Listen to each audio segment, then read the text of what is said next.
vắt cắt đấy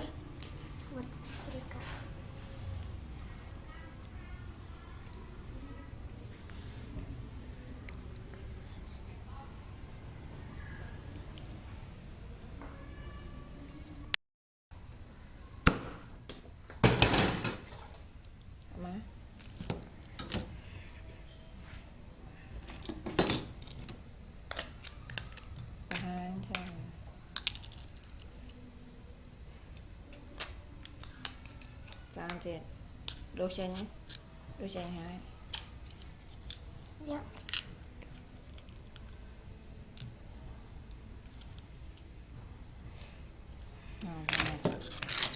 ủa và hai nhé đùa toàn ai ở chơi nè giờ ba ở dưới cha xin ăn à bao cha đồ phết lớn không ai nơi ta khờ mi khao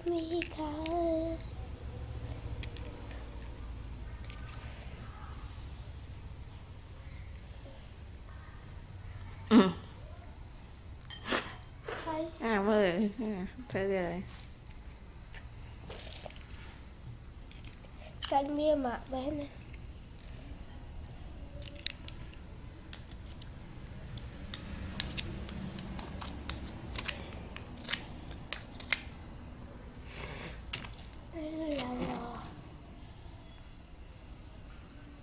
là đi giờ đây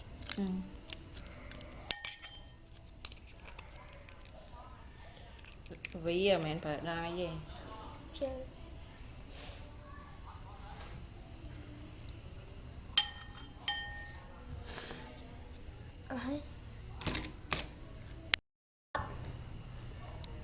chém mới chia sập với tránh hả tiệt tầm một bị bầy với kia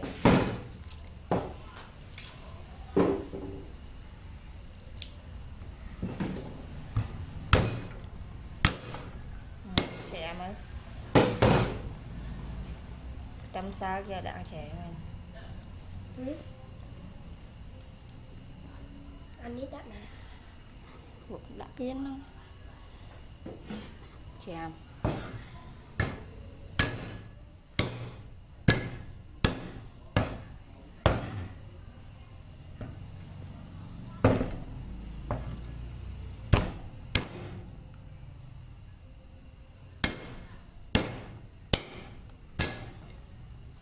anh ấy bánh chém đặt kia đây chém với ba này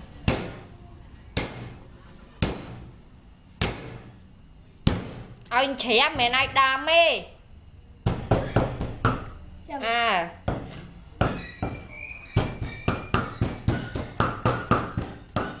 bắt te về cha đã hoặc lại nha đại số đã lực đam ạ bà hàng tiệt tiệt bà câu khăn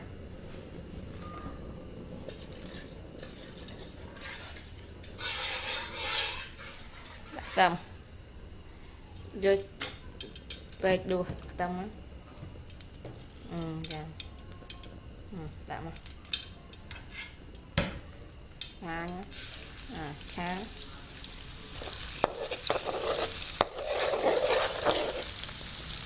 thu gạn cái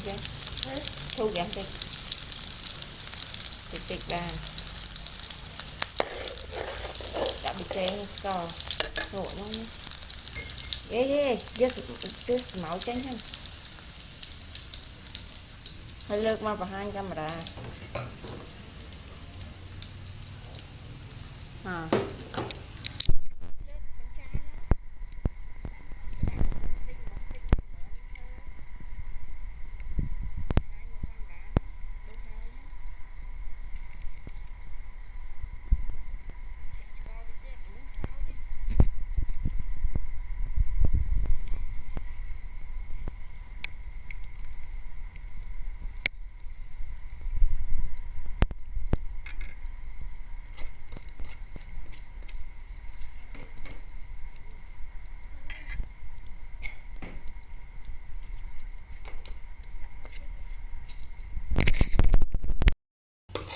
Giống mà rạch cho mà rạch và há nha.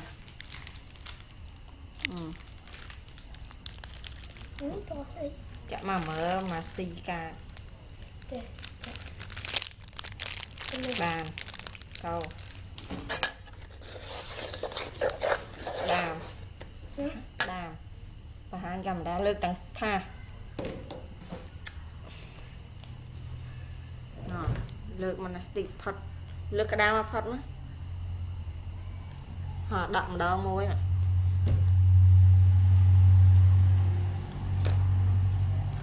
chặt tầng áo mà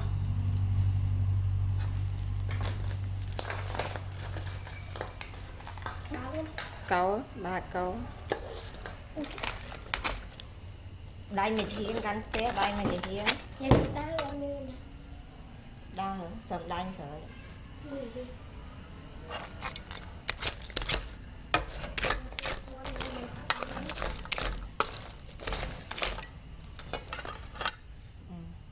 chẳng mà chỉ hiến tốt mà chỉ hiến cầu đập lưng rồi cái táo á cái táo ra thu tiếc nó câu thì câu phải chơi anh chơi câu lại câu ở dưới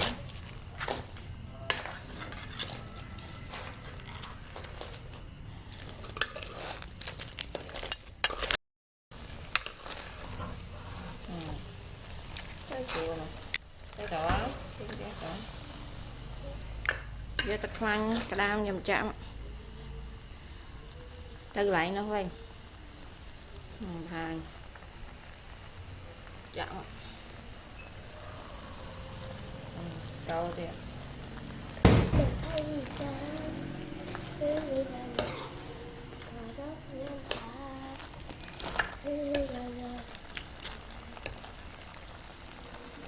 coi chua đi ạ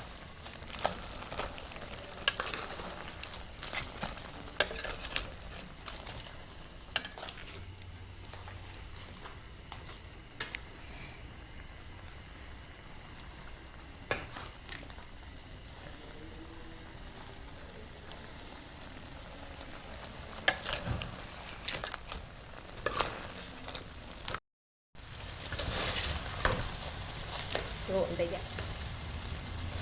lỗ hai bịch ngay như thế này vậy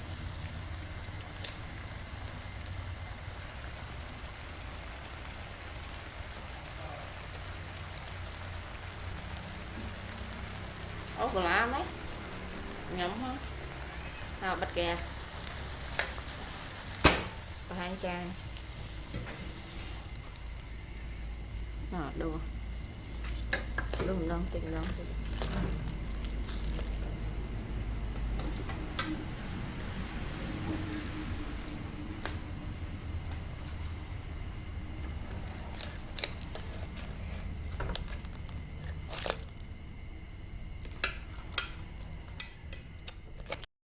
tập mình tẹt hợp được trang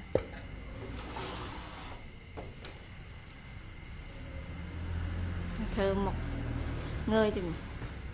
hay hạt mà chơi thật đai em rồi đã chờ gì lên không chịu nha cả hai cầm đàn nữa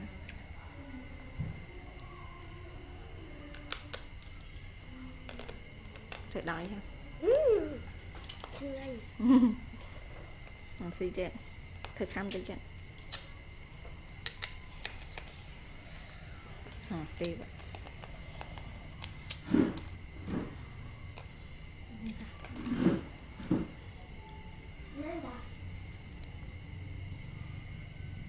chấm dưa tôm mộc á mình lộn rồi chơi béo miên ăn thật ngắn và bếp lục cái ăn ngắn đã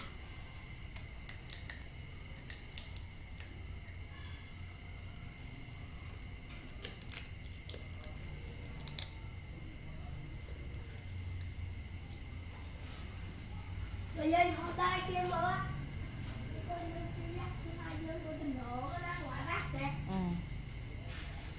nó xi mà mặt đấy trong cái kiếp nắng thế này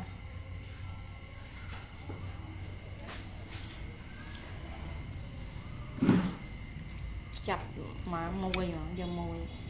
giờ mà đông giờ mà giờ mà xí thực hầm á